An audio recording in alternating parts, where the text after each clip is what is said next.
Well, week one of the high school football season is here. We've got 40 games over the next 3 days featuring 54 local teams. Thought we'd preview some of those big matchups. Joining me here, Chad Krispinski, our executive producer of the WKBN Game of the Week, Zach Verdia from our sports team, and Vince Pellegrini from WKBN.com. Thank you all for joining us.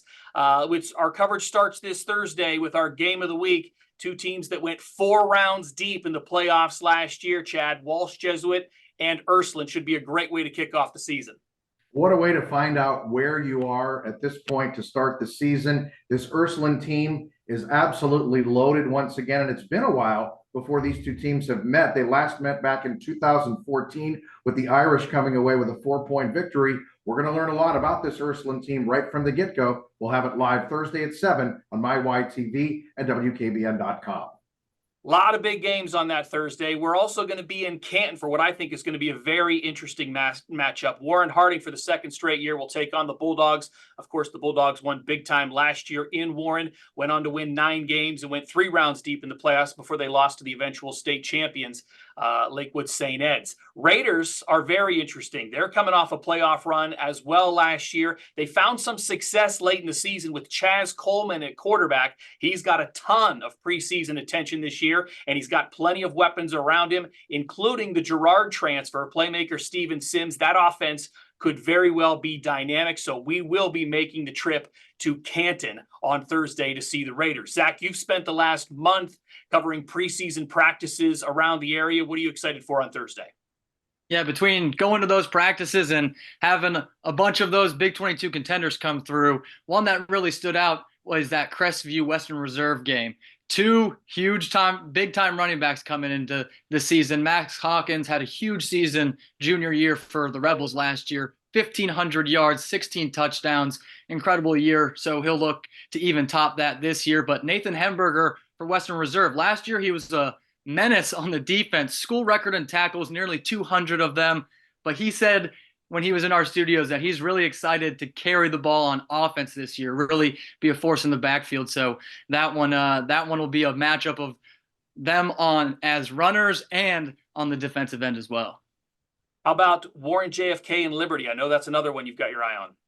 Yeah, these are 2 teams that I've been to practices recently for them throughout this preview process. And for JFK, they have some returning skill guys coming back this year. Freddie Boljock at quarterback, Noah Elser and Marcus Cremora at receiver, and those guys also play defense as well, which they'll need to be sharp in week 1 right off the bat because DeJuan Moody, sophomore for Liberty, Coach Simon said that he had one of the best freshman years he's seen, just kind of coming in and making an impact right away. He'll slot over to quarterback full-time this year and really look to make a jump, especially in that week 1. Should be a fun matchup.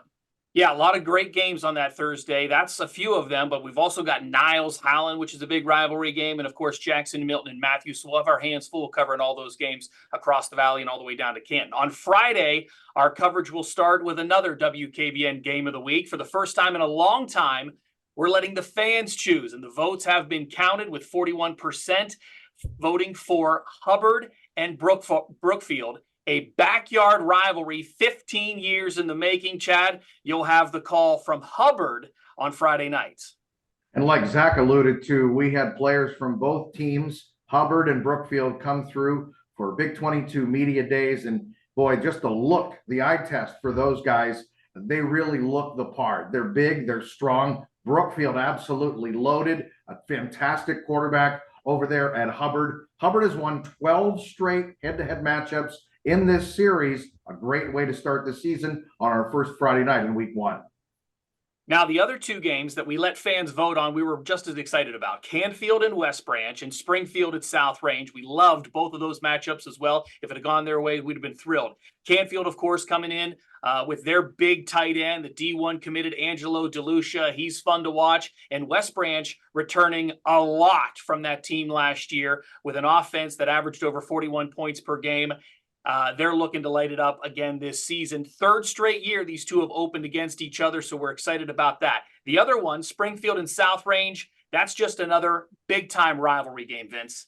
Yeah, Ryan, you're absolutely right. The rivalry goes way back to the ICL days from 1969 to '06. The Tigers and Raiders have been two of the premier programs in the area in recent memory. South Range has posted more wins over the last 8 years than any other local team in Ohio, and Springfield's right there with them, tied with Canfield for second most during that span. I expect both teams to be in the mix once again for their respective league crowns. And here's a nugget for you: the Raiders have put together a staggering mark of 31-1 over their last 32 home games. It'll be interesting to see how this one plays out. It was also a record-breaking season last year for Struthers. Wildcats went deep into the playoffs and look to be another one of those teams to beat this season. Zach, they will start the season at home against Beaver Local, who's also coming off quite a bit of playoff success over the last few years. That's exactly right, Ryan. Struthers not only had that amazing season last year, but they really only lost two guys from that team, returning two guys that were on our Big 22 list as well. Jason Duke, starting quarterback, defensive back, 1,300 rushing yards, the same number that Devin Braham had, led the team last year. He's back as well. He set the school record in tackles, both of them doing it on both ends, and will be back to lead this team. That excitement's only built throughout the summer from their Week 14 appearance last year. And then Beaver Local, you may be looking at, they lost Austin Klein, their 3-year starter, but they still have some big names coming in. Kane Curran returning. Taylor Johnston's going to fill in at quarterback. And then Brock Sievers was both sides of the ball. We saw him make plenty of plays, especially in that Week 1 game. They had a fun matchup. Struthers may have won by a couple scores, but that one was a one-possession game late into it. Struthers needed to convert a 4th down and score, and they did. And they're hoping that it's another nail-biter here in Week 1. Well, Pennsylvania will also start the season this week. Our coverage will start with them on Saturday with our WKBN Game of the Week, and it will feature two of the top-ranked teams in Mercer County. We love this one between Hickory and Farrell. Chad, what do you like about this? I'll tell you what, typically we have rivalry games and we have to wait till week 9 or 10. Right from the get-go, these two are going to face off. Farrell trying for a 3rd straight win in the head-to-head series, and it seems that year after year, Farrell just reloads. They're loaded with skill once again. They're going to be in the mix throughout the year. They have a tremendous young quarterback. They sort of the father, the head coach, Ant Pegues, his young son is taking over at quarterback with some big shoes to fill. And then on the other side, Xander Telez, a tremendous quarterback for the Hickory Hornets. Should be a lot of fun. Again, Farrell looking for a 3rd straight win. We'll have it for you coming up Saturday night at 7 o'clock on MyYTV at WKBN.com. Yeah, Sharon will also be in the mix for that Region 3 title. The Tigers were in for Big 22. They've got a lot of talent this year. They've got some fresh new turf at Tiger Stadium. They will kick off the road, Vince, at Mercy Prep.